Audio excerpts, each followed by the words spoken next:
Representatives, hindi naman bahagi ng OVP or DepEd. Tinatanggap na rin pati mga transcript at iba pa. Hindi na dokumento yon as covered by compliance audit by your own definition, hindi ba? Pero relevant yung information po in the conduct of the audit. In the Kung may proper... relevant sa dyaryo, tatanggapin rin ninyo na ebidensya rin yon. Compliance audit pa rin yon kahit nasa dyaryo, nasa social media.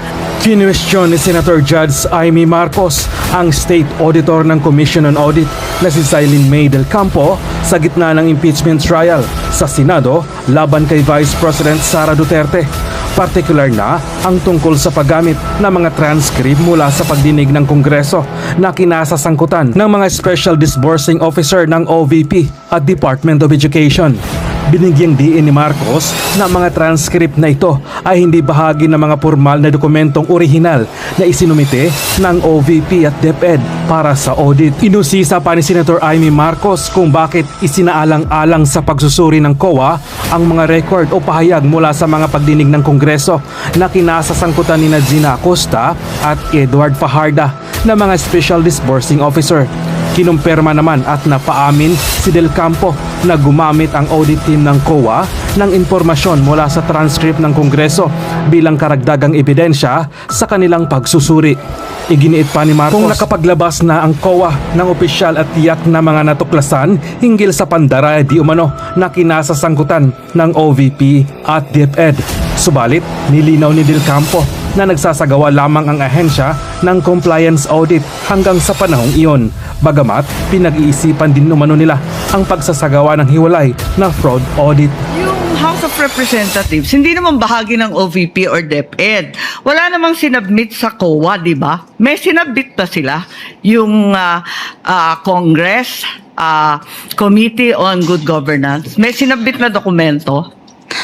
Yun po kasi based on other information na po after nilang mag-liquidate na naging na available information after the liquidation na kinonsider po namin sa audit. Hindi, ibig ko sabihin, yung congressional transcript ni Acosta at Fajarda, hindi yon bahagi ng dokumentong sinumite ng mga ahensya.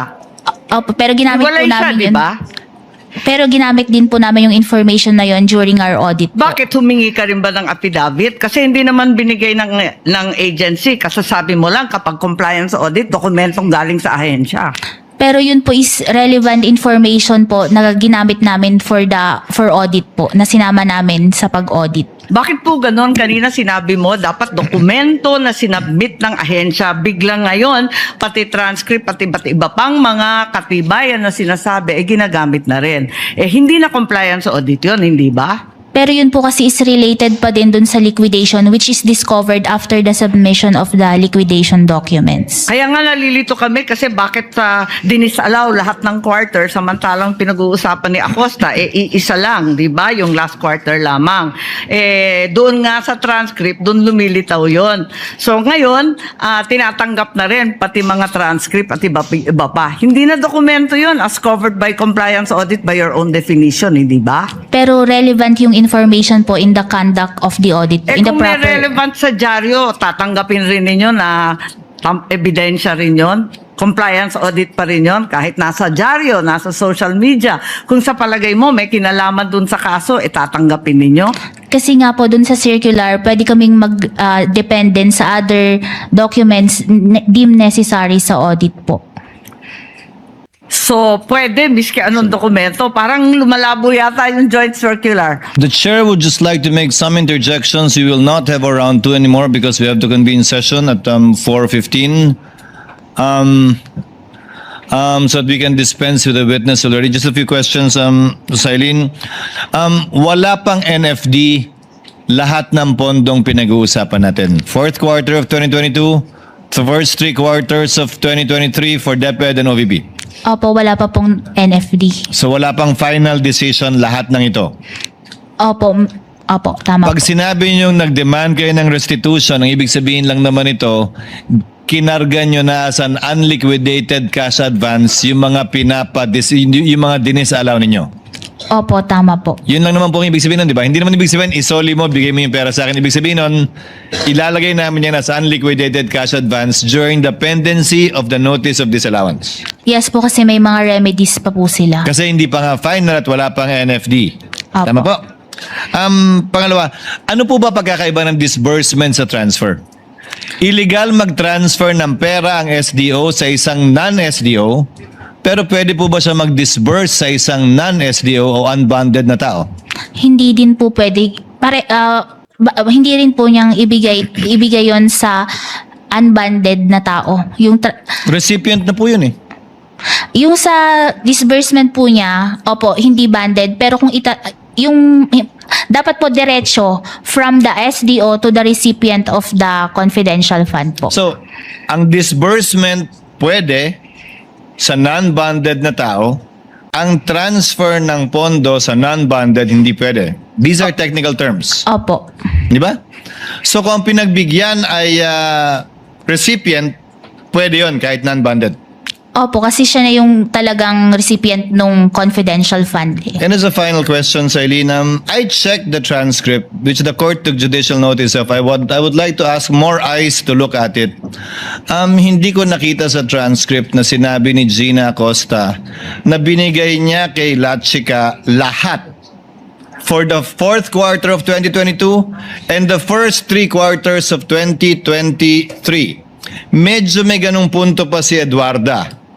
Pero kay Gina Acosta, maliwanag na binigay niya yung 125 ayon sa kanya kay Latchika sa last quarter, pero hindi ganun kaliwanag na yun din ang ginawa niya for the first 3 quarters of 2023. Ano po ba particular yung pinagbasihan yung dokumento nung binanggit niyong dinisalaw namin agad dahil sabi niya Acosta, binigay niya lahat kay Latchika. Hindi ko po makita, baka pwede niyong maituro sa TSN. Yun po kasi ang pinanghawakan namin doon, yung general statement niya na yung ginagawa nila is ibinibigay niya kay Colonel Latchika yung confidential fund po. Pero ang tinutukoy po niya ay yung 2025. Yung general statement po ni Eduarda, yun ang tumutukoy sa confidential fund ng DepEd para sa 3 quarters ng 2023. Pero hindi po pareho yung statement nila ni Gina Acosta na ganun kaliwanag na yun din yung ginawa niya sa first 3 quarters of 2023. Ano po ba yung particular na pinagbasihan niya? When you say general statement yung pinagbasihan niyo, yung narinig niyo po ba o yung TSN mismo? Yun nga po, yung naging admission niya na binibigay niya kay Colonel Latchika po. Kindly listen, Sailin, yung narinig mo nung nandun ka o yung TSN mismo? Yung narinig ko po nung nandun po ako na sinabi niya na binibigay niya kay Hindi Colonel mo Latchika. pinagbasihan yung aktual na TSN na marahil mas maliwanag tungkol sa bagay nito. Opo. So based lang dun sa narinig mo nung nandun ka. Opo. Thank you, Ms. Eileen. Senator Padilla, yes.